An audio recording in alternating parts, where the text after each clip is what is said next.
So, the troubles of raising your 42-year-old kid, right? Yeah, at 21 years of age, I get the feeling. Like, this one's such a picky eater. He won't munch on shit unless I throw him down a network of sewers. Oh, see, there he goes. Back in the 80s, all you needed to make bank was a single-celled organism to woo people over. Now you have to, like, sell heroin and commit tax fraud. It's just not the same, guys. Fortunately, we, as a society, have carefully concocted a way to chemically inject the grief of investing into a drug epidemic into the charming naivety of the archaic pellet-munching joy of Pac-Man and came up with whatever the hell this is. Pac-Man, officially stylized as is a fan-made horror twist on the Namco classic, and for the sake of retaining my sanity, graciously, the thing's also simply known as Pac-Man.exe. But Gomo, I thought you hated— Shh. Wait, what the hell are you doing here? I found this little hockey puck on itch back in 2019, though the thing was already 4 years old at that point, published by Barrick Cook on March 26th, 2015.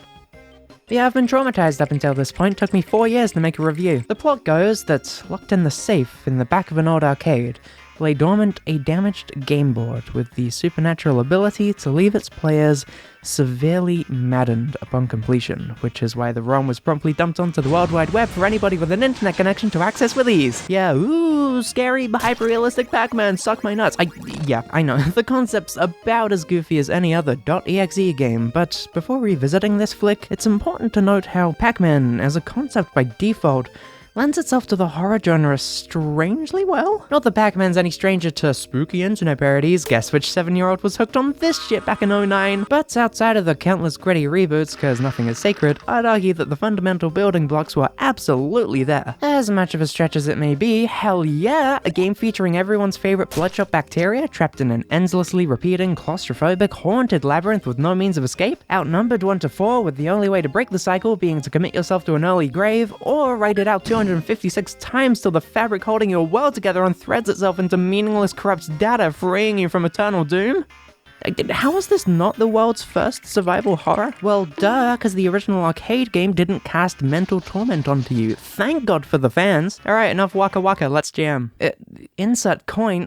This is a ROM, you dipshit. Oh, insert soul? Now we're talking. Aside from some corrupted, ghostly funk junk, that sure as hell's my favorite softball with signature occasional tongue lap. Don't tell me you don't remember Pac-Man's big liquor. That's like his second most iconic character trait. You act like you've never even met the guy. And upon boot up, accompanied by an introductory jingle to rival the THX theme no less. Otherwise, this looks infringing enough to piss off Namco, so I'd say we're off to a good start. It is immediately clear what the switch up here is though, with our little jaundice jellybean strapped down to the true limits of what photons can really offer. You can't see what the Pac can't see, and what the hell did I just say about this thing being fundamentally a survival horror? A keep up? Yeah, things actually got a bit more tense during gameplay now, and with a worrying lack of ghosts in the vicinity, that feeling of uncertainty springs right up. It's no longer a game of strategizing to maximize efficient coverage of the board while sneaking past a colorful cast of enemies in plain sight. No, now it's creeping along a blind alleyway and hoping you don't get smashed in the cranium with a glass bottle of piss. The one ghost in level 1 that eventually appears does emit a faint electric hum if you're getting close,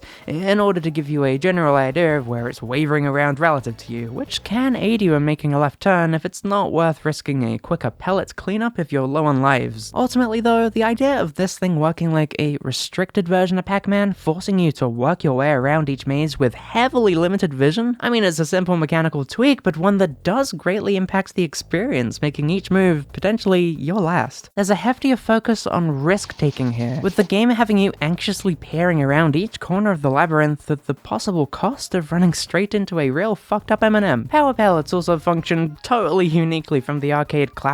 Gone is the grace period of getting to chow down on medium rare ectoplasm. All the things are now are glorified optical prescriptions. They give you a peek at the whole maze, identify where each ghost is, and remind you of just how much God taketh away. Yeah, isn't perspective fun? Appreciate what you had, 1980. But hey, that's level 1. I mean, level blindy. Alright, so from what I gather, I believe every level is named after the ghost it introduces, with this stinky blue shit known as Blindy. Level 2's up next, and we're met with the next addition to the roster.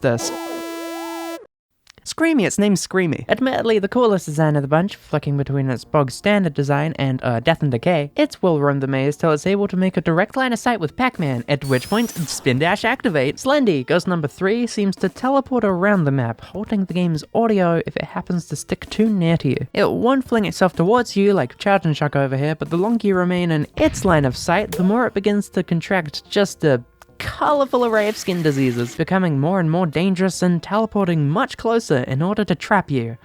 I think. It's not super clear how the dude works, but Slendy, teleportation, copyright infringement joke, let's move on. The final addition to the barbershop quartet we got going here is the old one.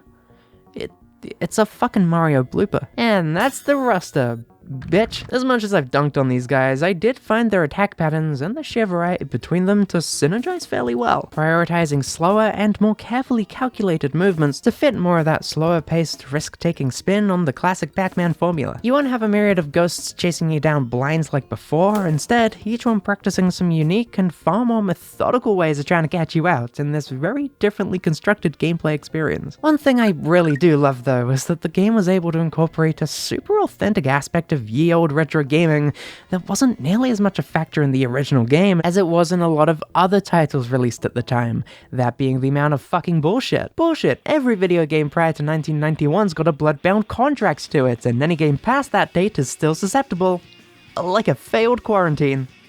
You know, this is starting to make a whole lot more sense. You make a lot of blank turns in this game, and for the most part, that's fine. The game is built around that fact, so you're far less likely to run into ghost encounters you couldn't see coming, and far more likely to run into dudes that will give you a split second of reaction time, which is exactly what a good enemy in this kind of flick needs. Unfortunately, 1/4 of the ghostly gang tortures small dogs for fun. Some of the deaths here I got to were just plain stupid, I'm sorry, except I would be if I didn't have to restart 5 times before I made it to the end of this thing.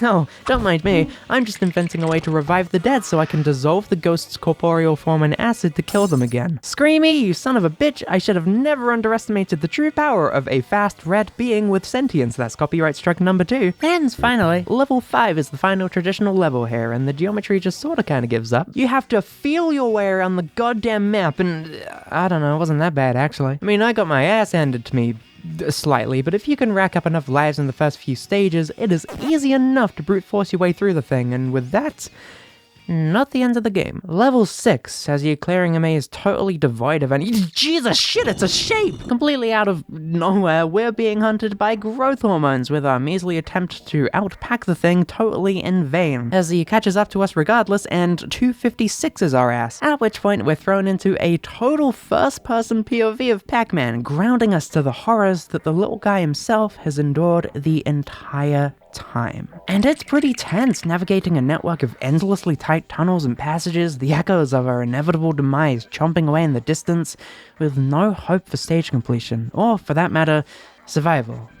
Largely because I wasn't collecting any pellets. I couldn't tell you if this was a bug or not, but the helpless body of Pac-Man I was possessing against his will was just not cooperating. I mean, sometimes you'd hear yourself crunching them up, but either way, it made what could have unraveled as this final anxious showdown between yourself and the Big Pac, kind of a whatever scenario. I mean, previous 2019 playthrough aside, there was some decent tension in the beginning of the game. I'd largely forgotten just how each ghost worked, and remembered this thing as mostly just, oh yeah, the scary Pac-Man thing with the 3D at the end, I think. Possibly it's just that this was the most memorable part of the experience for me, so it was the least impactful upon revisiting. But with the inability to gobble up pellets, I quickly felt my efforts become flat out pointless, and ended up just wandering till I ran into the enemy enough times to shut the game off. I would have loved to have been able to have a real one-to-one final face-off.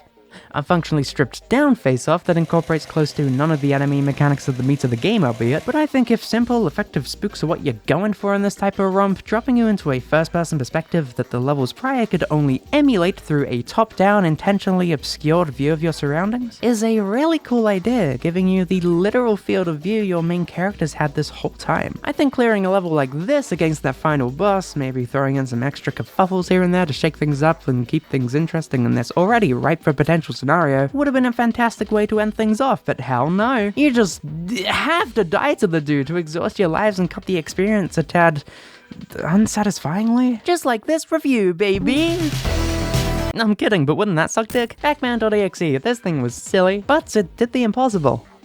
It succeeded in making a charming video game icon a tad creepy. I'd argue this is one of those rare cases where the execution is a little more spooky than the goofy-ass idea, just due to how many of those fundamentals Pac-Man already shares with modern horror games. Like, on a base level, it's not that difficult to twist most beloved characters or IPs to give them thematically creepy tinges, though a good 100% of the time that boils down to, ooh, that'll creep somebody out surely, throw it on Game Jolt. This thing, however, takes a game structurally designed to have moments where the player is cornered and needs to make some quick decisions, and does its best to translate that to fit this description. All in all, even if it ain't Pac perfect and don't deliver much past its Pac premise, I don't